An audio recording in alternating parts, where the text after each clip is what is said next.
Hello बच्चों, क्या हाल चाल, कैसे हैं आप लोग? अच्छे हैं तो अच्छे रहिए, स्वस्थ रहिए, पढ़ते रहिए। जैसे कि जानते हैं कि आप बीपीएससी टीआर 3 चल रहा है। इस समय काफ़ी लोग तैयारी में जुटे हुए हैं। बिजनेस स्टडी, एंटरप्रेन्योरशिप और अकाउंट सभी कैंडिडेट मतलब लगभग लगभग अपने तैयारी में हैं और मेहनत करिए कि इस बार सफल हो जाए। जैसे कि आप लोग का पीछे अभी मैं दो दो लेक्चर 30-30 क्वेश्चन का एमसीक्यू क्वेश्चन करा रहा था। मैंने कहा भी था कि आप लोग थोड़ा सा वीडियो को शेयर करिए फ्रेंडों में अपने, ताकि उस पर रिस्पॉन्स आएगा तो और भी सारे क्वेश्चंस कराए जाएंगे। लेकिन आप लोगों ने रिस्पॉन्स नहीं दिया तो मैंने कुछ लॉन्ग टाइप का मैराथन क्लास का 80 क्वेश्चन का, जो कि 80 क्वेश्चन पूछे जाने हैं, 80 क्वेश्चन का मैराथन क्लास कराने जा रहे हैं। जिसमें सबसे पहले हमारा है बिजनेस स्टडी। ध्यान दीजिएगा, बिजनेस स्टडी का टेस्ट 1 सॉल्व करेंगे, जिसमें टोटल 80 क्वेश्चन होंगे। ध्यान से समझिएगा। सबसे पहले इंपॉर्टेंट चीज कि इसके कॉन्सेप्ट को समझिएगा, और ये सारे क्वेश्चन किसी न किसी डिफरेंट डिफरेंट एग्जाम्स में पूछे गए हैं। हो सकता है कि बीपीएससी के थ्रू भी उसमें से कुछ क्वेश्चन का हेल्प मिल जाए, नहीं मिलेगा तो उसके अकॉर्डिंग क्वेश्चन और भी बन सकते हैं। तो ये ध्यान दीजिएगा, कम से कम 2 लाइक उसमें होना चाहिए और वीडियो को अपने फ्रेंडों में जरूर शेयर कर दीजिएगा, ताकि सभी लोग मेहनत से पढ़ें। 80 क्वेश्चन कम नहीं होता है, और भी क्वेश्चन आप लोग लिए लाएंगे, चाहे एंटरप्रेन्योरशिप का हो, चाहे अकाउंट का हो, चाहे बीएसटी का ही हो, लेकिन रिस्पॉन्स आप लोग देंगे तो। आइए क्वेश्चन हम स्टार्ट करते हैं। ध्यान से देखिएगा, सबसे पहले लिखा है बीपीएससी टीआर 3 बिजनेस स्टडी और टेस्ट 1। इसमें नीचे इंस्ट्रक्शन आपके दिए गए रहेंगे कि सभी प्रश्न अनिवार्य है। कुल प्रश्नों की संख्या 80। 80 का मतलब है केवल कॉमर्स का पार्ट, अर्थात बिजनेस स्टडी का। प्रत्येक प्रश्न 1 अंक का है, कोई ऋणात्मक अंक नहीं है, मतलब माइनस मार्किंग कोई नहीं। अब यहां से हमारा क्वेश्चन स्टार्ट होता है। ध्यान दीजिएगा, क्योंकि ये जो पीडीएफ है ये एक ही साथ बना हुआ है, ठीक ना? तो एक ही पेज पर डबल डबल है, तो मैं सिंगल सिंगल पेज पे ले जाता हूं, ताकि आपको थोड़ा सा स्क्रीन पर बड़ा भी दिखे और समझाने में भी असुविधा ना हो। ठीक है, ध्यान दीजिएगा। सबसे पहला हमारा क्वेश्चन है, दिख भी रहा होगा आपको, इसको थोड़ा इधर करना है। हाँ, पहला क्वेश्चन है, व्यवसायिक उद्देश्य की समुचित परिभाषा क्या होगी? मतलब क्वेश्चन में पूछा जा रहा है कि व्यवसायिक उद्देश्य की, माने बिजनेस के ऑब्जेक्ट का सही डेफिनेशन क्या होगा। कह रहा है कि नए ग्राहकों का सृजन करना, या नए ग्राहकों को सृजित किया जाता है तो हमारा व्यवसायिक उद्देश्य की पूर्ति होती है। अधिकतम लाभ प्राप्त करना, ग्राहकों का सृजन करना तो बात समझ में आ रहा है भाई, नए नए कस्टमर बनाना हमारा व्यवसायिक बिजनेस का ऑब्जेक्ट है। लाभ कमाने के उद्देश्य से भी बिजनेस किया जाता है, ये भी सही है। समाज की सेवा, भाई जब हम नए ग्राहक बनाते हैं, सामान अधिक से अधिक लाभ कमाते हैं, तो उससे हमको क्या मिलता है? समाज का सेवा, मतलब लोगों को सुविधाएं मिलती है, तो ये भी सही है। इसका मतलब हमारा ऑप्शन डी सही है, क्योंकि यह व्यवसाय का तीनों ही ऑब्जेक्ट पूरा होता है। ठीक है, आगे बढ़ते हैं सेकंड क्वेश्चन में। हमारा सेकंड क्वेश्चन हमारा दे रहा है, पूर्व निर्धारित सीमाओं के भीतर, ध्यान से समझिएगा, पूर्व निर्धारित सीमाओं के भीतर क्रियाओं और उत्पादन को रखने के लिए उपयोग किए जाने वाले तंत्र के समूह को कहते हैं। क्या कहा जाता है?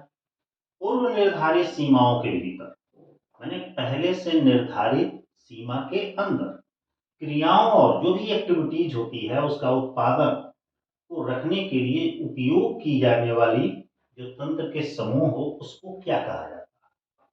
समन्वय माने कोऑर्डिनेशन, नियंत्रण, लंबवत विशिष्टीकरण, एक से अधिक और इनमें से कोई। बताइए क्या कहा जाता है? सोचिए क्या हो सकता है। पूर्व निर्धारित सीमा के भीतर मतलब एक कंट्रोल के अंदर, पहले से जो निर्धारित प्लानिंग हमने की है उसके अकॉर्डिंग। कह रहा है उपयोग किए जाने वाले तंत्र, तंत्र माने मशीनरी के ग्रुप को क्या कहा जाता है? कोऑर्डिनेशन तो कहा ही नहीं जाएगा, क्योंकि सामंजस्य का मतलब होता है तालमेल बनाने का होता है। विशिष्ट लंबवत विशिष्टीकरण होगा नहीं, सीधे कंट्रोलिंग से संबंध इसका।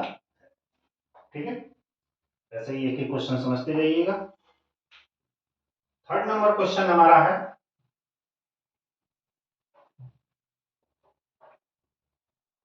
ध्यान दीजिए। थर्ड नंबर क्वेश्चन में कह रहा है कि कर्मचारियों के शिक्षा तथा गुणों के आधार पर वर्गीकरण को हम कहते हैं। अब एक तरह से ये देखा जाए तो ये बिजनेस स्टडीज का भी, क्योंकि बिजनेस स्टडी में बिजनेस स्टैटिक्स भी थोड़ा थोड़ा आएगा। कर्मचारियों के शिक्षा तथा गुणों के आधार पर, मतलब एम्प्लॉय जो हमारे हैं उनकी एजुकेशन और जो उनकी क्वालिटीज हैं उनके बेस पर जब क्लासिफाइड किया जाता है तो वो किस तरह का क्लासिफिकेशन होता है। द्विमुखी वर्गीकरण, बहुमुखी वर्गीकरण, एकल वर्गीकरण, उपयुक्त एक से अधिक, या इनमें से कोई नहीं। बताइए क्या होगा जब एजुकेशन और उसकी क्वालिटी दो पार्ट में डिवाइड किया गया, तो भाई आंसर क्या होगा, द्विमुखी वर्गीकरण। ठीक है, आगे बढ़ते हैं। पेज नंबर, अब इधर आ जाइए,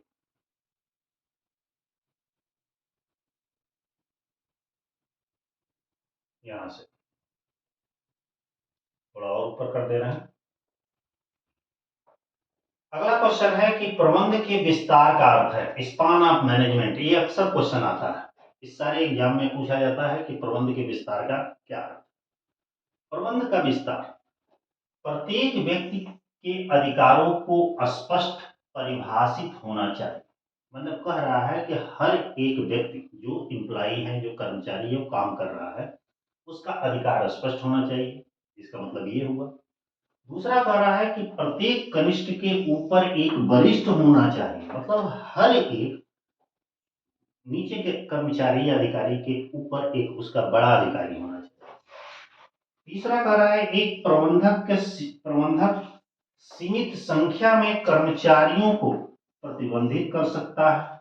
मतलब एक मैनेजर एक लिमिटेड कर्मचारियों को अपने हैंड में रख सकता है, उपयुक्त एक से अधिक और उपयुक्त में से कोई नहीं। बताइए इसमें से कौन सा आंसर सही होगा। स्पान ऑफ मैनेजमेंट कहता है, प्रबंध का विस्तार करता है कि एक प्रबंधक, एक मैनेजर या एक अधिकारी एक लिमिटेड संख्या में, एक निश्चित संख्या में ही कुछ लोगों को अपने नियंत्रण में रख सकता है। उसका बेस पर आंसर होगा एक प्रबंधक सीमित संख्या में कर्मचारियों को प्रतिबंधित कर सकता है। ठीक है, अगला क्वेश्चन।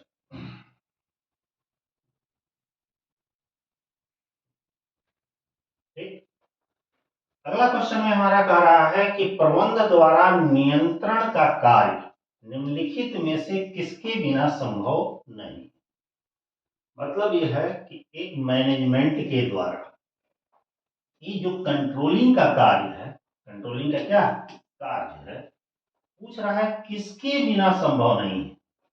तो ध्यान दीजिएगा, योजना, संगठन और प्रेरणा एक से अधिक इनमें से कोई नहीं। किनके द्वारा संभव नहीं है, तो आपसे मैं बता दूं, प्लानिंग जो हमारा है और इधर आपका कंट्रोलिंग है, ये दोनों हमेशा एक दूसरे के पूरक होते हैं।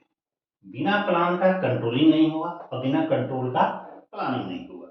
इसके बेस पर आंसर क्या आपको दिख रहा है, आपका योजना। योजना मीन्स प्लानिंग। ध्यान दीजिएगा, पूछता है कि किसमें निकटतम संबंध है, तो नियोजन और नियंत्रण में। और किसके बिना क्या संभव नहीं है, प्लानिंग के बिना कंट्रोलिंग संभव नहीं है, कंट्रोलिंग के बिना प्लानिंग से। आगे बढ़ते हैं, थोड़ा समय लगेगा। अगला क्वेश्चन, प्रसिद्ध पुस्तक जो दिया गया है सामान्य एवं औद्योगिक प्रबंध। ध्यान दीजिएगा, प्रसिद्ध हमारी पुस्तक दी गई है सामान्य एवं औद्योगिक प्रबंध, किसके द्वारा लिखी गई। जनरल एंड इंडस्ट्रियल मैनेजमेंट पुस्तक के लेखक कौन है, ये तो सभी लोग जानते हैं। बहुत सिंपल चीजें हैं, बता सकते हैं। बताइए किन के द्वारा लिखी गई है। ऑप्शन में आपके सामने है, ऑप्शन में दे रहा है हेनरी फ्योल, हेनरी फ्योल, कुंटा जो डेनियल, ओलिवर सेल्डन, उपयुक्त एक से अधिक इनमें से कोई नहीं। तो सही ऑप्शन इसमें से क्या है भाई, बताइए। आप लोग को आंसर दे दिया गया है, सही ऑप्शन है हेनरी फ्योल। ठीक है, आगे बढ़ते 7 नंबर क्वेश्चन का थोड़ा जल्दी जल्दी जाइए, नहीं टाइम ज्यादा लगेगा। क्रियात्मक संगठन फंक्शनल मैनेजमेंट का मुख्य लाभ क्या है बताइए। क्रियात्मक संगठन का मुख्य फायदा क्या है। विशेषज्ञ सलाहकार, सरलीकरण, सरलीकरण, विशिष्टीकरण, एक से अधिक, इनमें से कोई नहीं। जो क्रियात्मक संगठन है, फंक्शनल मैनेजमेंट है, वो किस चीज पर फोकस करता है। वो विशिष्टीकरण, स्पेशलाइजेशन पर फोकस करता है। ठीक है, आगे बढ़िए। 8 नंबर क्वेश्चन में कह रहा है कि व्यवसाय का क्या अर्थ है। बिजनेस का मतलब क्या होता है। वाणिज्य होता है, उद्योग एवं वाणिज्य होता है, व्यापार एवं वाणिज्य होता है, एक से अधिक, इनमें से कोई नहीं। बता सकते हैं कौन सा होता है। व्यवसाय का मतलब क्या होता है, ध्यान दीजिएगा। व्यवसाय का मतलब होता है कि उद्योग प्लस वाणिज्य, क्योंकि वाणिज्य के दो पार्ट होते हैं, व्यापार और व्यापार की सहायक क्रिया। व्यापार प्लस व्यापार की सहायक क्रिया। ये उद्योग अलग है जहां पे निर्माण किया जाता है। तो सही ऑप्शन इसमें क्या है, बी। 9 नंबर क्वेश्चन में क्या कह रहा है, ये देखिएगा ये गलत है। सूची यफ है, तालिका यफ।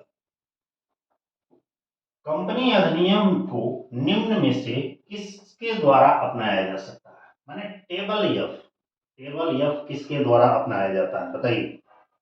टेबल यफ हमेशा ध्यान दीजिएगा पार्षद अंतर नियम के द्वारा। पार्षद सीमा नियम तो समझिए कि एकदम कंपलसरी, वो तो सबको, चाहे प्राइवेट कंपनी हो चाहे पब्लिक कंपनी हो, दोनों को बनाना जरूरी है। लेकिन पार्षद अंतर नियम है, यह कुछ कंपनियों के लिए इसमें ऑप्शनल है। वो उसकी जगह पे पार्षद मेमोरेंडम आर्टिकल ऑफ एसोसिएशन की जगह पे वो टेबल एफ का भी उपयोग कर सकती है। आगे बढ़िए। 10 नंबर क्वेश्चन में कह रहा है निम्नलिखित में से कौन सा निष्कर्षण उद्योग है। निष्कर्षण उद्योग का मतलब होता है कि ऐसे इंडस्ट्री जो जमीन से अंदर, जमीन के अंदर से, पानी के अंदर से, समुद्र के अंदर से या जमीन के सतह से, भीतर से कोई चीज या पदार्थ निकालने का काम करते हैं, उसे, उस इंडस्ट्री को निष्कर्षण उद्योग कहा जाता है। तो पशु उत्पादन ये जमीन के अंदर से होता नहीं है। पौधा लगाना ये भी जमीन के अंदर से नहीं होता है, सब ऊपर ही ऊपर होते हैं। और शिकार करना ये निष्कर्षण उद्योग होता है। इसका अफसोस है, शिकार भी तो ऊपर ही होता है, लेकिन नहीं। मतलब निष्कर्षण का मतलब होता है कि जो हमारा प्राकृतिक रूप से है, उस प्राकृतिक चीजों का हम उपयोग कर रहे हैं, चाहे जमीन के भीतर हो चाहे जमीन के ऊपर हो। जैसे मछली पकड़ना, ये हमारा शिकार करना निष्कर्षण उद्योग की श्रेणी में आता है। आगे बढ़ते हैं। अब इस साइड में दिया होगा ना, कितना हुआ था 10। आगे बढ़िए। 11 नंबर क्वेश्चन। 11 नंबर क्वेश्चन में कह रहा है कि ये तो 10 हो गया।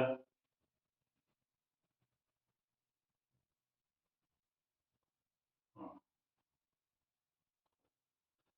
कि एक सांख्यिकी सारणी में पंक्ति के शीर्षक को क्या कहा जाता है। जैसे एक सांख्यिकी में जो हम टेबल बनाते हैं, ऐसे सारणी बनाते हैं, इसमें किसी एक पंक्ति के शीर्षक को क्या कहा जाता है। अनुशीर्षक, उपशीर्षक, शीर्षक, एक से अधिक या इनमें से कोई, क्या कहा जाता है, उसको अनुशीर्षक कहा जाता है। आगे बढ़ते हैं। 12 नंबर एक टाइम सीरीज का क्वेश्चन है। काल श्रेणी प्रदर्शित करता है, क्या प्रदर्शित करता है। निष्पक्ष दिशा, अल्पकालीन उच्चाचन, दिशा, मौसमी, मौसम, चक्रीय तथा अनियमित परिवर्तन, एक से अधिक, इनमें से कोई। बताइए क्या दिखाता है। काल श्रेणी का मतलब है टाइम सीरीज। समय चक्र क्या है, दिशा है, मौसम है, चक्रीय है तथा अनियमित परिवर्तन। आगे बढ़ते हैं। 13 नंबर क्वेश्चन में दे रहा है एक अपवर्जी श्रेणी है। देखिए वर्गीय श्रेणी सांख्यिकी पढ़े होंगे, उसमें व्यक्तिगत श्रेणी, खंडी श्रेणी, तब वर्गीय श्रेणी होती है। वर्गीय श्रेणी में दो श्रेणियां होती है, समावेशी श्रेणी और अपवर्गी श्रेणी। अपवर्गी श्रेणी का मतलब होता है, जैसे देखते होंगे, जैसे 0 से 10, 10 से 20, ये अपवर्गी श्रेणी। कभी कभी देखते होंगे 0 से 9 और 10 से 19 ऐसे दिया रहता है, ये समावेशी श्रेणी। तो वही पूछा जा रहा है कि एक समवर्ती श्रेणी में दोनों वर्ग सीमाओं पर विचार किया जा सकता है, निचली सीमा को निकाल दिया जाता है, ऊपरी सीमा को निकाल दिया जाता है, कि सब कि कोई नहीं। बताइए क्या होगा? इसका सही ऑप्शन है कि ऊपरी सीमा को निकाल दिया जाता है। ऊपरी की सीमा को निकालने का मतलब है कि हाईएस्ट वाला जो लिमिट है, इसके इक्विवेलेंट होता है कि प्रथम श्रेणी का जो लास्ट पद होता है L2, वो अगले के L1 के बराबर होता है। मतलब कि जहां से ये खत्म होगा वहीं से अगला शुरू होगा। ठीक है, ऑप्शन सी सही। 14 नंबर क्वेश्चन क्या कह रहा है भाई? आवश्यकता का पदानुक्रम सिद्धांत प्रतिपादित किया गया था। आवश्यकता का पदानुक्रम सिद्धांत किसके द्वारा प्रतिपादित किया गया था? भाई ये मुजीवानी याद रखिएगा, मैस्लो महोदय द्वारा किया गया था। ठीक है ना, अब्राहम मैस्लो इनका पूरा नाम है। आगे बढ़ते हैं 15 नंबर क्वेश्चन की ओर ध्यान दीजिए। 15 नंबर क्वेश्चन में कह रहा है कि निम्न में से किस वर्ष में औद्योगिक नीति प्रस्ताव नहीं घोषित हुई? मतलब इंडस्ट्रियल पॉलिसी किस ईयर में घोषित नहीं हुई थी, बता सकते हैं? 1948 में तो प्रथम इंडस्ट्रियल पॉलिसी लागू हुई, 1956 में, 1979 में, तो बताइए किस वर्ष में लागू हुई? 1979 में इंडस्ट्रियल पॉलिसी लागू नहीं हुई। ये मुझे हाँ, एक चीज और है, कभी कभी पूछता है कि प्रथम इंडस्ट्रियल पॉलिसी कब लागू हुई, तो 1948 में, याद रखिएगा मुझे वाली।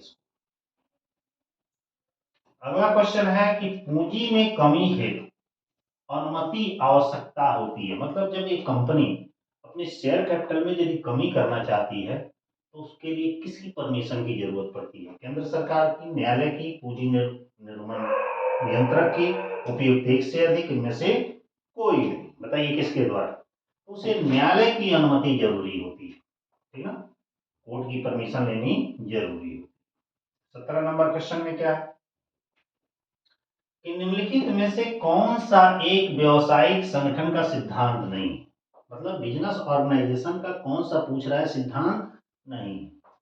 उद्देश्यों का सिद्धांत, दक्षता का सिद्धांत, श्रम विभाजन का सिद्धांत, एक से अधिक, इनमें से कोई नहीं। बताइए कौन सा सिद्धांत है? इफिशियंसी का सिद्धांत जो है, ये व्यावसायिक संगठन का सिद्धांत नहीं है। उद्देश्य का सिद्धांत है, श्रम विभाजन का है, ये है, ये है, दक्षता का सिद्धांत इस पर लागू नहीं। 18 नंबर क्वेश्चन। 18 नंबर क्वेश्चन में थोड़ा सा ऊपर है, उधर कट गया है।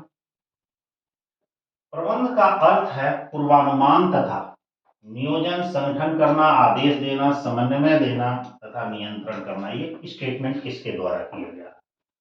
मतलब पूछ रहा है कि मैनेजमेंट का अर्थ है फॉरकास्टिंग माने पूर्वानुमान, प्लानिंग, ऑर्गेनाइजेशन, आदेश देना माने ऑर्डर देना, कोऑर्डिनेशन रखना और कंट्रोलिंग करना। ये इतने चीज प्रबंध के कार्यों के बारे में किस विद्वान ने, किस ऑथर ने मेंशन किया? ये स्टेटमेंट किन का है? बताइए किनका? F.W. टेलर का है। क्या F.W. टेलर का है? बिल्कुल नहीं। ये सारे प्रबंध के कार्य किसके द्वारा कहा गया? हेनरी फ्योल ने, क्योंकि हेनरी फ्योल के 14 सिद्धांत हैं। हेनरी फ्योल के प्रबंध के कार्यों को काफी दो पार्ट में बांटा गया, मुख्य कार्य और उसके सहायता। तो 18 का क्या होगा? बी, सॉरी ए होगा। कौन सा ऑप्शन है? Henry fuel. अब थोड़ा हम इधर बढ़े, 19। 19 में देखते हैं कौन सा क्वेश्चन दिया है।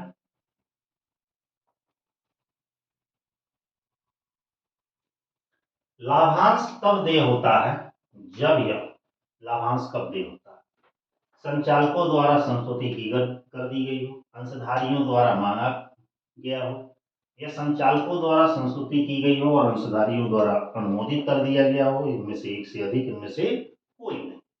कब होता है? लाभांश तभी देय होगा जब डायरेक्टर द्वारा पास कर दिया और अंशधारी उसको अनुमोदित कर दिए हों, एथोराइज कर दिए हों, तो लाभांश क्या होता है? देय होता है। आगे बढ़ते हैं। 20 नंबर क्वेश्चन में हमारा कह रहा है कि निम्नलिखित में से कौन सा निर्धारित करता है कि क्या करना है। पूछा जा रहा है कि निम्नलिखित में से कौन निर्धारित करता है कि क्या करना है, माने हमें कोई काम कब, कैसे, किस ढंग से करना है, इसमें से कौन निर्धारित करता है? नीतियां, व्यूहरचना, कार्यविधि, या सब, या कोई नहीं? बताइए कौन करता है? हमारी कार्यविधि जो प्रोसीजर होता है यह बताता है कि हमें क्या करना है। नीतियां हो तो नियम बनाएगा, व्यूहरचना हो तो स्ट्रेटजी बनाएगा, रणनीति बनाएगा, लेकिन कार्यविधि है हमें क्या करना, कैसे करना है, यह काम बताएगा। 21 पे आते हैं। 21 में कह रहा है कि नियोजन को कार्य से अलग करने का प्रस्ताव किसने दिया। पूछा जा रहा है कि नियोजन को प्रबंध के कार्यों से अलग करने का प्रस्ताव किस महाशय ने दिया था? बताइए। नियोजन को कार्य से अलग करने का प्रस्ताव किसने दिया था? Peter F Drucker. 22 क्या है? 22 कह रहा है कि प्रबंध का आशय निर्णय से है। किसने कहा था? मैनेजमेंट का मतलब होता है, प्रबंध से मतलब होता है डिसीजन लेने से। ये स्टेटमेंट किस व्यक्ति के द्वारा कहा गया? एंडी स्टोल, जॉर्ज टेरी, रॉस मूरे, में से एक से अधिक, इनमें से कोई नहीं? बताइए किसके द्वारा कहा गया था? सोचिए, थोड़ा मैसेज भी कर दिया करिए। यह काम जॉर्ज टेरी के द्वारा किया गया था। अब इस साइड में बढ़ते हैं।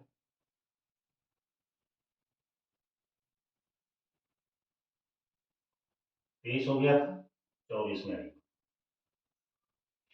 23 22 तक हुआ था। प्रत्यायोजन, डेलीगेशन किया जाता है। प्रत्यायोजन का मतलब होता है कि जब अपना कार्यभार हम किसी और के ऊपर थोपते हैं, सौंपते हैं कि भाई कर देना, उसी को प्रत्यायोजन कहा जाता है। कह रहा है कि डेलीगेशन किया जाता है क्रियात्मक कार्यों के लिए, समन्वय संबंधी कार्यों के लिए, नियंत्रण संबंधी कार्यों के लिए, सबके लिए, कि किसी के लिए नहीं? बताइए किसके लिए किया जाता है? प्रत्यायोजन हमेशा क्रियात्मक कार्य के लिए किया जाता है। एक पुस्तक है, प्रसिद्ध पुस्तक प्रबंध का दर्शन, फिलॉसफी ऑफ मैनेजमेंट के लेखक कौन है? बताइए। प्रसिद्ध पुस्तक फिलॉसफी ऑफ मैनेजमेंट के लेखक कौन है? ये नाम याद रखिएगा, ओलिवर सेल्डर। ठीक है। 25 नंबर में आते हैं। अधिकतम अनुशासन होता है, सबसे ज्यादा डिसिप्लिन किस ऑर्गेनाइजेशन में होता है? Line organisation, employ organisation, functional organisation, एक से अधिक, इनमें से कोई नहीं? तो सबसे ज्यादा डिसिप्लिन सेना संगठन भी इसको कहा जाता है, लाइन संगठन को पहले में होता है। 26 नंबर क्वेश्चन में कह रहा है नियोजन में शामिल है। भाई नियोजन में क्या शामिल है? नियोजन के जो पार्ट है, उद्देश्य भी है, नीति भी है। ये देखिए नीति गलत लिखा है, ठीक ना? व्यूहरचना है, एक से अधिक है, ये तब शामिल है, अर्थात ऑप्शन डी यहाँ पे सही। खड़े होंगे प्लानिंग, उसमें होगा। 27 नंबर आधा उधर है। 27 नंबर में कह रहा है कि निम्नलिखित में से कौन सा कथन सही नहीं है? बताइए कौन सा कथन इसमें से पूछा जा रहा है कि सही नहीं है? निर्णय प्रबंधक का प्राथमिक कार्य है, यही ऑप्शन गलत है। बाकी सब सही होगा, क्योंकि निर्णय प्रबंध का प्रथम कार्य नहीं है, क्योंकि प्रबंध का प्रथम कार्य जो है प्लानिंग होता है, यही गलत है। बाकी सब सही।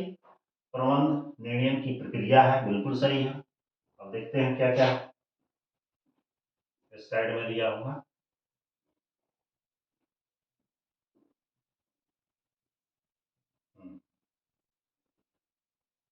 परिसीमित विवेकता हार्वर्ड के साइमन ने की थी, ये भी सही है। एक से अधिक इससे कोई मतलब नहीं। तो सही ऑप्शन क्या था? पहला था। अगला क्वेश्चन हमारा दिया गया है कि औपचारिक समूह के माध्यम से तथा उसके द्वारा कार्य संपादित करने की कला ही प्रबंध है, ये डेफिनेशन किसके द्वारा दिया गया था? पूछ रहा है औपचारिक समूह के माध्यम से तथा उसके द्वारा कार्य संपादित करने की कला ही प्रबंध है, ये डेफिनेशन कौन कहा था भाई? बताइए। हेराल्ड कुंटज। ये कुंटज है, ठीक ना? ऑप्शन सी सही। कुछ चीजें एग्जैक्ट हैं, उसको एग्जैक्ट ही याद करिएगा। अगला क्वेश्चन हमारा दिया है कि प्रबंध में मानवीय दृष्टिकोण का प्रतिपादन किसके द्वारा? मानवीय दृष्टिकोण, जहां मानवीय दृष्टिकोण का संबंध आए तो भाई जॉर्ज एल्टन में वो हो जाएंगे, ठीक ना? ये ध्यान रखिएगा। अगला है 30 नंबर क्वेश्चन। 30 नंबर क्वेश्चन में कह रहा है कि उस व्यवसायिक संगठन के प्रारूप का नाम बताइए जिसके द्वारा प्रबंध को कर्ता कहा जाता है। देखिएगा, मैनेजर को कर्ता कहा जाता है, तो कर्ता तो एचयूएफ में कहा जाता है, इंडो अनडिवाइडेड फैमिली। तो इसमें सही ऑप्शन आपका क्या हो रहा है? लोक निगम मैंने कंपनी में कहा ही नहीं जाता है, साझेदारी में कहा है, पब्लिक कॉर्पोरेशन में होता ही नहीं है, कंपनी में होता नहीं है, एक से अधिक है ये नहीं है। तो सही आंसर क्या है? उपयुक्त एक से अधिक। कर्ता किसमें होता है? एचयूएफ में होता है, हिंदू अनडिवाइडेड फैमिली। अगला है 31 नंबर क्वेश्चन। व्यवसायिक संगठन का वह प्रारूप जिसके द्वारा कोई विशिष्ट अधिनियम नहीं बनाया जाता है। वो प्रारूप कौन सा है जिसमें विशिष्ट अधिनियम नहीं बनाया जाता है? तो साझेदारी में कहा कोई अधिनियम है कि है साझेदारी अधिनियम 1932। आगे बढ़ते हैं। साझेदारी में है भाई, ठीक ना? अगला देखते हैं। अब इधर दिया है, थोड़ा सा पेज बढ़िया से सेटिंग नहीं हुआ है।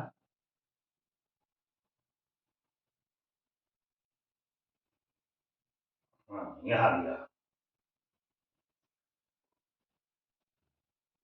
कंपनी में भी अधिनियम है, एकल व्यापार में अधिनियम नहीं है, ठीक ना? एकाकी व्यापार में कोई कानून, कोई एक्ट नहीं। अगला है 32 नंबर क्वेश्चन हमारा कह रहा है कि असीमित दायित्व संबंधित है, अनलिमिटेड लायबिलिटीज किससे संबंधित है? भाई संयुक्त पूंजी कंपनी में तो सीमित दायित्व होता है, सहकारी में भी सेम वैसे ही है, एकल स्वामित्व में नहीं, ठीक ना? इसमें असीमित दायित्व होता है। अगला क्या है? अगला कह रहा है कि पार्षद अंतर नियम संबंध स्थापित करता है। पार्षद जो अंतर नियम होता है वो किसके किसके बीच संबंध स्थापित करता है? कंपनी तथा सरकार के बीच, कंपनी तथा बाहरी व्यक्तियों के बीच, कंपनी तथा इसके सदस्यों के बीच, जो कंपनी के सदस्यों के बीच परस्पर। यही है कि जो अंतर नियम होता है कंपनी और उसके सदस्यों के परस्पर जो आपस में संबंध होते हैं वो पार्षद अंतर नियम के अंतर्गत आते हैं, ठीक है? 33 के बाद 34 बढ़ती है। 34 में क्या कह रहा है? अग्रता एवं पश्चता, लीड एंड लेग विधि किससे संबंधित? अग्रता और पश्चता का संबंध किससे होता है? ध्यान दीजिएगा, अग्रता और पश्चता का संबंध किससे होता है? नियोजन से होता है, बिल्कुल होता है। अग्रता माने प्लानिंग, नियंत्रण, पश्चता पूर्वानुमान, ये भी प्लानिंग के अंतर्गत आता है। उपयुक्त शब्द ऑप्शन डी सही। 35 नंबर में है फाइलिंग का उद्देश्य क्या है? बताइए, फाइलिंग का क्या उद्देश्य है? फाइलिंग का मतलब होता है कि जो रजिस्टर, जो डॉक्यूमेंट, जो पत्र होते हैं उसको पुस्तकों में ठीक ढंग से रखना। इन होता है पत्रों का उचित प्रकार से छांटना, पत्रों का उचित रख रखाव, पत्रों का शीघ्र पुनः प्राप्त किया जाना, उपयुक्त सभी या उपयुक्त में से एक से अधिक, कौन सा हो सकता है? क्या नदी की रख रखाव। फाइलिंग का मतलब होता है पत्रों को उचित रख रखाव। जो हम फाइल में रखते हैं सुरक्षित रखें, अच्छे तरीके से रखें, उसी को हम फाइलिंग। तो वैसे तो देखा जाए तो सारा आता है, लेकिन वो सहायक है, मुख्य आपका यही है। आगे बढ़े तो हमारा इस साइड में होगा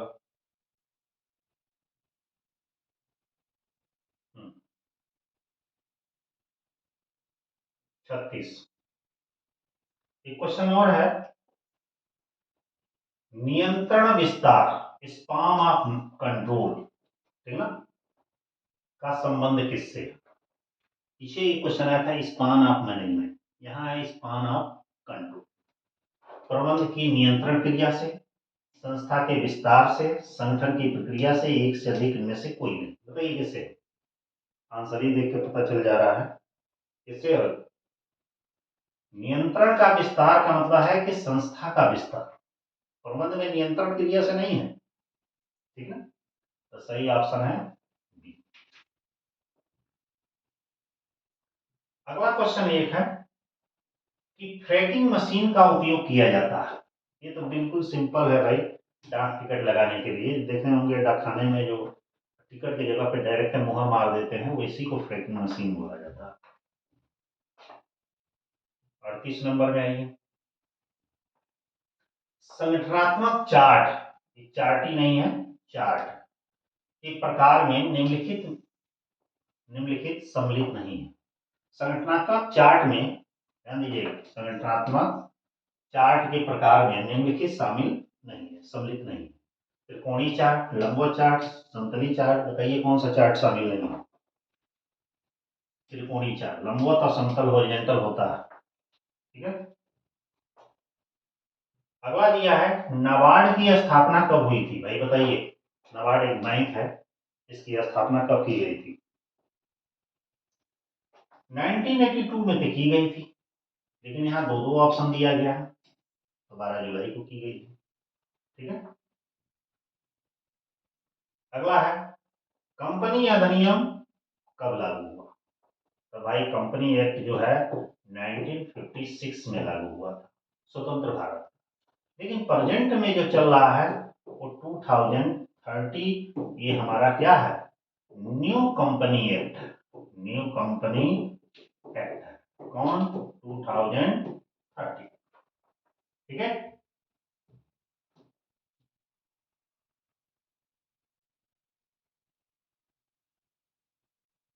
देखिए यहाँ दिया है। अगला दिया है क्वेश्चन हमारा कि रिजर्व बैंक ऑफ इंडिया का प्रधान कार्यालय कहाँ है? ये तो सारे लोग जानते हैं भाई, मुंबई में है, सिंपल क्वेश्चन है।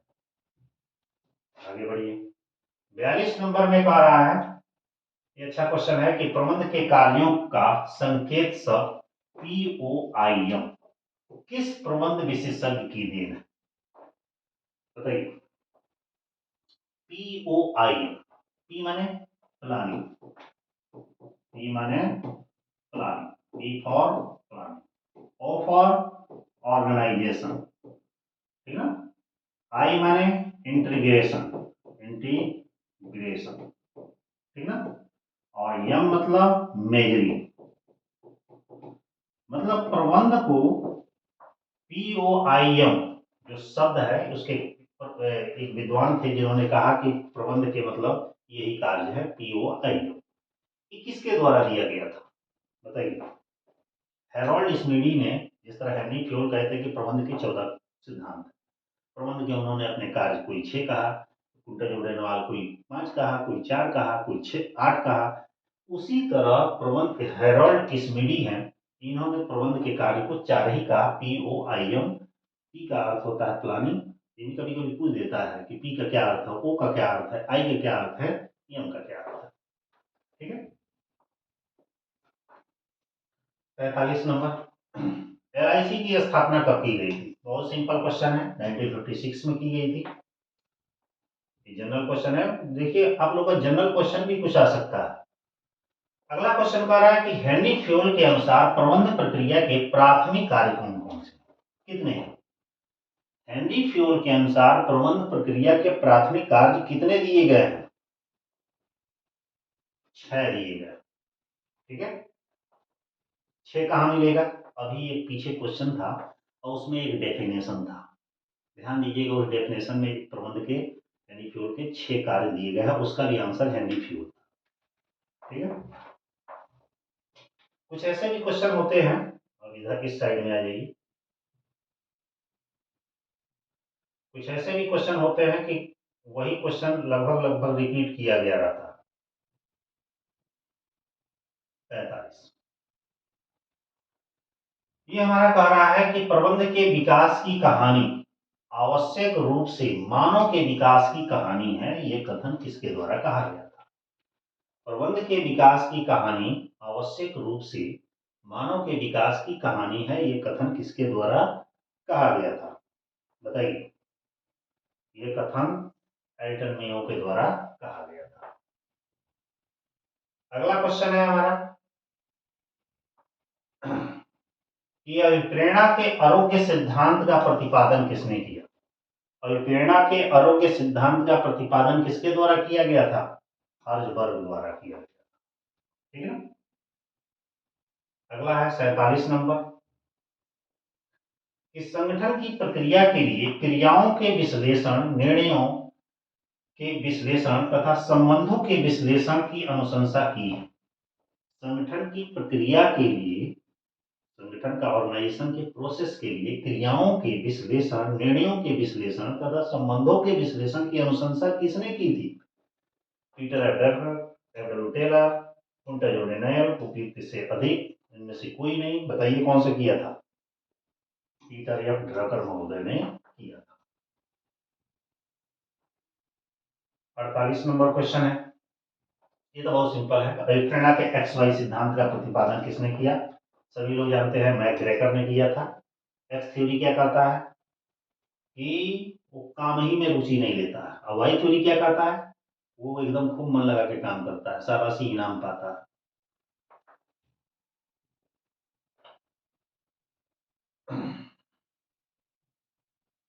चलिए 49 नंबर क्वेश्चन, 49 कह रहा है कि कार्य और कर्मचारी समुदाय का मधुर संबंध संगठन कहलाता है, यह कथन है।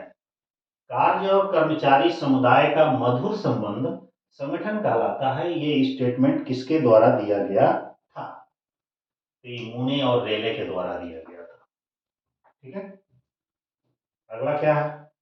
फाइलिंग की परंपरागत पद्धति, फाइलिंग की परंपरागत पद्धति मैंने क्लासिकल मेथड कौन सी है? बॉक्स फाइल, लीवर फाइल, खड़ी फाइल, एक से अधिक, इनमें से कोई नहीं। जल्दी से बताइए कौन सा है?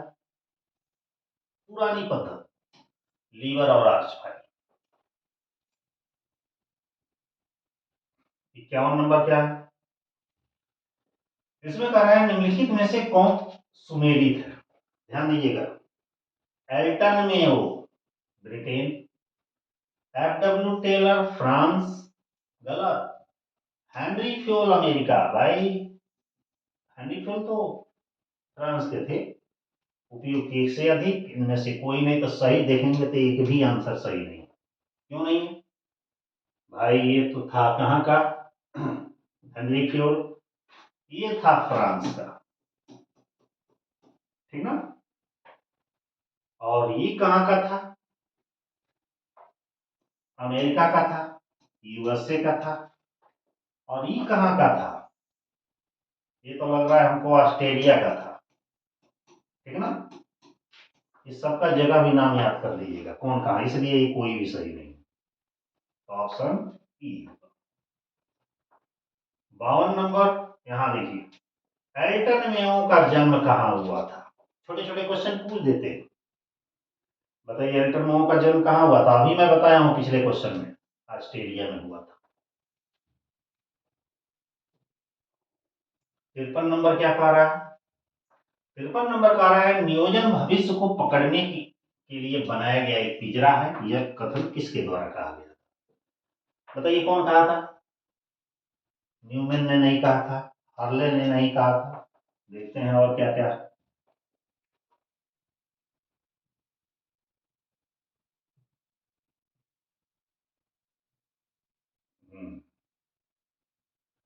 एलन ने किया था। कौन कहा था? एलन ने। ऑप्शन सी सही। ठीक है, आगे बढ़ते हैं 54 नंबर क्वेश्चन। 54 कह रहा है वायु प्रदूषण सबसे अधिक किससे होता है? कीटनाशक या डिटर्जेंट से, मलमूत्र से, उपयोग गाड़ियों के धुएं से, उपयुक्त एक से अधिक, इनमें से कोई नहीं। बताइए सबसे ज्यादा कौन वायु प्रदूषण किससे होता है? उद्योगों तथा गाड़ियों के धुएं से होता है। देखते होंगे बड़े बड़े शहरों में जब गाड़ियां जाम लग जाती हैं तो अक्सर वहां का इन्वायरमेंट चेंज हो जाता है। अगला क्वेश्चन कर रहा है इसमें से निम्नलिखित में से किस व्यवसायिक संगठन में व्यवसाय का विशिष्ट वैधानिक इकाई का स्वरूप? निम्नलिखित में से किस व्यवसायिक संगठन में व्यवसाय का विशिष्ट वैधानिक इकाई संबंध है? एकल स्वामित्व, पार्टनरशिप माने साझेदारी, संयुक्त, हमको तो लग रहा है यही है। किसी का एक वैधानिक अस्तित्व होता है, कानून के द्वारा जो बना रहता है, कंपनी है। तो कौन सा है? 55 है। 55 का हमारा आंसर होगा सी। 56 देखते हैं क्या है। 56 कह रहा है प्रबंध की आवश्यकता कहाँ है? निम्न स्तर पर, मध्य स्तर पर, उच्च स्तर पर, भाई सभी स्तर पे है। प्रबंध कहाँ है? हर जगह। इसकी आवश्यकता कहाँ है? सभी जगह। अगला कहा है निम्नलिखित उद्देश्यों में कौन सा अभिप्रेरणा का उद्देश्य नहीं है? मतलब पूछ रहा है इसमें से मोटिवेशन का कौन उद्देश्य नहीं? कर्मचारियों को स्वेच्छा से अधिक कार्य करने के लिए प्रेरित करना, कर्मचारियों को हतोत्साहित करना, मानवीय साधनों का सदुपयोग करना, एक से अधिक, इनमें से कोई नहीं। पूछ रहा है कौन उद्देश्य नहीं है, तो देख के ही आपको लग जाएगा कि कौन सा नहीं है भाई। कर्मचारियों को हतोत्साहित करना, परेशान करना, ये नहीं है, तो यही आंसर सही है क्योंकि यह नहीं पूछा। ठीक है, अगला हमारा दे रहा है कि नियंत्रण में अपवाद का सिद्धांत बताता है कि प्रबंधक को क्या करना चाहिए। नियंत्रण में ही ना अपवाद ऑब्जेक्ट वाइज मैनेजमेंट है, एक्सेप्शन मैनेजमेंट है। तो इसमें कह रहा है कि प्रबंधकों को सुधारात्मक कदम कार्यवाही बिना अपवाद करनी चाहिए, अपवाद की करनी चाहिए। केवल आपातकालीन में ही अपवादों का स्वीकार करना चाहिए। अपना ध्यान केवल अपवादों पर ही केंद्रित करना चाहिए, एक से अधिक इनमें से कोई नहीं। सही ऑप्शन आपको क्या दिख रहा है इसमें? बताइए सही ऑप्शन क्या है? सी है। उसे अपना ध्यान, इसको जो नियंत्रण कर रहा है, केवल अपवादों पर ही केंद्रित करना चाहिए कि कहाँ कमियां आ रही हैं जिसे हम ठीक कर सकें। 63 नंबर क्वेश्चन में है कि एक कंपनी सचिव की नियुक्ति की जाती है। एक कंपनी सचिव की नियुक्ति कौन करता है? ऋण पत्रधारी करता है, अंशधारी करता है, संचालक मंडल करता है, संचालक मंडल करता है, और तो कोई करेगा नहीं। अगला 64 का रहा है कि एक प्रबंधक प्रतिनिधायन डेलीगेसी के द्वारा हस्तांतरण नहीं कर सकता। मतलब ये ऊंचे प्रबंधक, ऊंचे लेवल का अपने नीचे लेवल को कोई अधिकार देता है, कोई कार्यभार सौंपता है, तो प्रतिनिधायन के द्वारा हस्तांतरण नहीं कर सकता। क्या नहीं कर सकता? अधिकार, कर्तव्य, दायित्व क्या ट्रांसफर नहीं करता है। बताइए दायित्व, रिस्पॉन्सिबिलिटी को ट्रांसफर नहीं करता, क्योंकि भले काम दूसरे से वो करा ले, लेकिन असली जवाबदेही तो वही होगा क्योंकि उसका काम है। अगला है एक कार्यालय का प्राथमिक कार्य है, मतलब एक ऑफिस का मेन काम क्या है? कर्मचारियों को पारिश्रमिक का भुगतान करना, प्रबंध की नीतियों का कार्यान्वयन करना, प्रलेखों को बनाना, प्रयोग करना तथा सुरक्षित रखना, एक से अधिक, इनमें से कोई नहीं।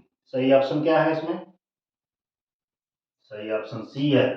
प्रलेखों को बनाना, प्रयोग करना, सुरक्षित करना, ठीक ढंग से रखना, ये हमारा कार्यालय का मेन काम है। ठीक है, आगे बढ़ते हैं।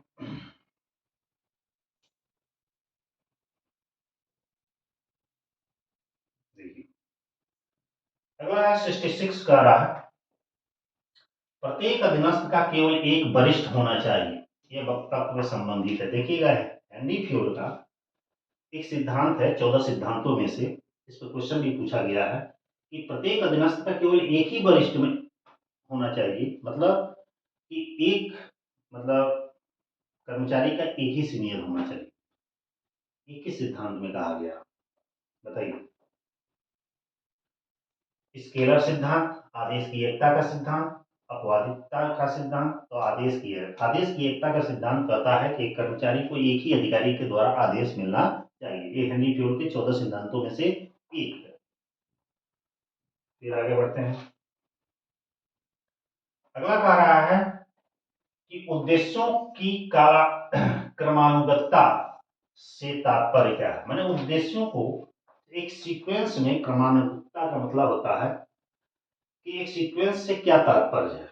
स्तरीय उद्देश्य, उद्देश्यों की विविधता, उद्देश्यों द्वारा प्रबंध, एक से अधिक, इनमें से कोई नहीं। तो सही ऑप्शन क्या है इसमें?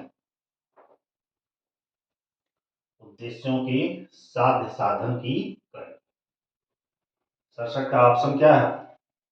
डी। कैसे? उद्देश्यों की क्रमानुगतता से तात्पर्य ये होता है, उद्देश्यों की साध्य साधन कड़ी, मतलब जो जैसे हमने ऑब्जेक्ट बनाया है उसी के बेस पर हम अपना कार्य करें, उसी के बेस पर स्टेप बाय स्टेप पढ़ें। अब जैसे मान लीजिए आप लोग का पेपर है, कोई ऐसा थोड़े मंत्र है कि डायरेक्ट उतना ही पढ़ना है परीक्षा में वही आ जाए। उसके लिए सीक्वेंस से बुक की स्टडी करना पड़ेगा, प्रैक्टिस करना पड़ेगा, निरंतर अभ्यास करना पड़ेगा। ठीक है ना? अगला क्वेश्चन हमारा है, एफ डब्ल्यू टेलर जाने जाते हैं भाई, किस लिए जाने जाते हैं? समय गति अध्ययन के लिए, भिन्नात्मक कार्यानुसार मजदूरी दर के लिए, वैज्ञानिक प्रबंध के लिए, एक से अधिक। बताइए किसके लिए? बिल्कुल सिंपल क्वेश्चन है। इसके लिए भी जाना जाता है, समय गति अध्ययन टेलर का है, भिन्नता कार्यानुसार मजदूरी पद्धति टेलर का है, वैज्ञानिक प्रबंध के जनक भी है। इसका मतलब ऑप्शन डी सही सबके लिए। अगला है 69 नंबर क्वेश्चन, कि एक संगठन जहां अधिकार ऊपर से नीचे की ओर प्रवाहित होता है कहलाता है। ये भी क्वेश्चन पूछा गया है एक बार, कि एक संगठन जहां अधिकार माने अधिकार ऊपर से नीचे की ओर प्रवाहित होता है उसे क्या कहते हैं? क्रियात्मक संगठन, रेखा संगठन, सीमित संगठन। भाई रेखा संगठन में ही अधिकार ऊपर से नीचे जाता है। आगे बढ़ते हैं। 70, ब्लैक एंड माउंटेन, ठीक है, मैनेजर ग्रेड के सिद्धांत इन्होंने दिया के अनुसार वास्तविक टीम प्रबंधक कौन होते हैं? 1.9 शैली, या इसके आगे देखते हैं क्या? ब्लैक एंड माउंटेन में किसका सिद्धांत है? प्रबंधकीय ग्रिड का सिद्धांत। ठीक है ना, याद रखिएगा, प्रबंधकीय ग्रिड का सिद्धांत किसने दिया था? ब्लैक एंड माउंटेन ने। ठीक है, यहां दिया। और कौन सी शैली है? 9.1 शैली, 9.9 शैली, एक से अधिक, इनमें से कोई नहीं। बताइए कौन सा आंसर सही है? 9.9 से।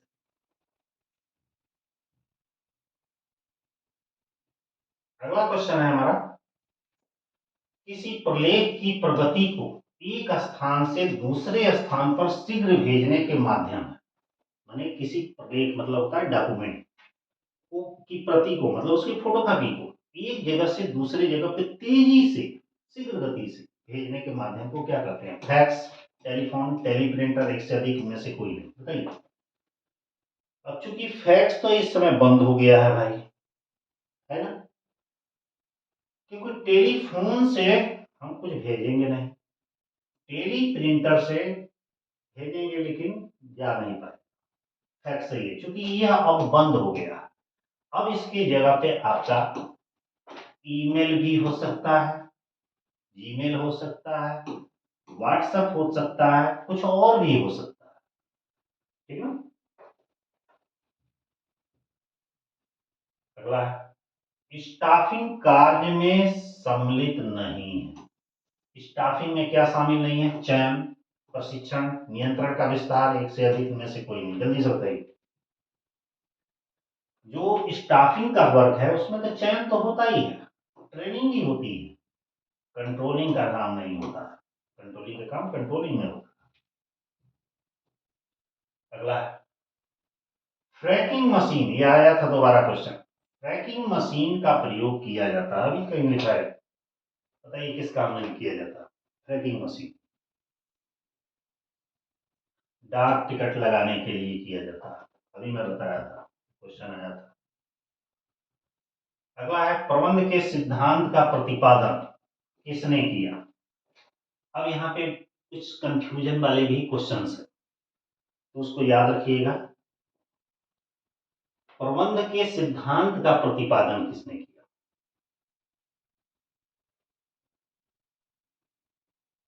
बताइए। Peter F Drucker, Douglas McGregor, Philip Kotler, और यहां पे ध्यान दीजिएगा, फिलिप जो कोटलर थे, इन्होंने मार्केटिंग का सिद्धांत, माने principle of marketing, principle of marketing के सिद्धांत का प्रतिपादन। डगलस मैक्स ग्रेकर थे एक्स वाई थ्योरी का सिद्धांत का प्रतिपादन किया। अब बारी आती है पीटर एफ ड्रकर। प्रबंध के सिद्धांत में दो चीजें ध्यान दीजिएगा, एक हमारा आता है हेनरी फियो और दूसरा आता है F W Taylor. Henri Fayol थे प्रबंध के सिद्धांत, प्रबंध के सिद्धांत, और यह थे वैज्ञानिक प्रबंध। यहां पे ध्यान दीजिएगा, ऑप्शन आपका ये हो, क्योंकि इसमें से कोई नहीं, ठीक है। 75 नंबर में आइए। 75 नंबर क्वेश्चन में कह रहा है नेतृत्व की वह शैली जिसमें स्वतंत्र परामर्श की अनुमति नहीं होती है जाना जाता है। नेतृत्व की वह, लीडरशिप की वह स्टाइल जिसमें स्वतंत्र परामर्श की अनुमति नहीं होती। लोकतांत्रिक में होती है, निरंकुश में होती है, क्रियात्मक में होती है, इसमें यह परमिशन नहीं, परामर्श की अनुमति होती है, स्वतंत्र परामर्श की अनुमति होती है। लोकतांत्रिक जो होती है उसमें स्वतंत्र परामर्श की अनुमति होती है, ठीक है। अगला है, अगला कह रहा है कि अग्नि बीमा में आग लगने का कारण होना चाहिए। अग्नि बीमा में आग लगने का मुख्य रीजन क्या होना चाहिए? दुर्घटनावश, लापरवाही बस, संजोगवश, संजोगवश होना चाहिए, ठीक है। अगला है 77 नंबर, कह रहा है कि संचार की पद्धति के रूप में जनश्रुति, जनश्रुति को अंगूर लता कहा जाता है, ग्रे पॉइंट। अंगूर लता होता क्या है? अनौपचारिक गपशप भी इसको कहा जाता है। ध्यान दीजिएगा, आवश्यक रूप से प्रबंध के लिए हानिकारक है, सही है। एक अधिक से अधिक विश्वसनीय व्यवस्था है, गलत है। एक सामाजिक माध्यम है, बिल्कुल। अंगूर लता संप्रेषण का मतलब है गपशप, अफवाह। एक सामाजिक जरिया, हमने आपसे कहा, आप उनसे कहे, बारूद की तरफ है।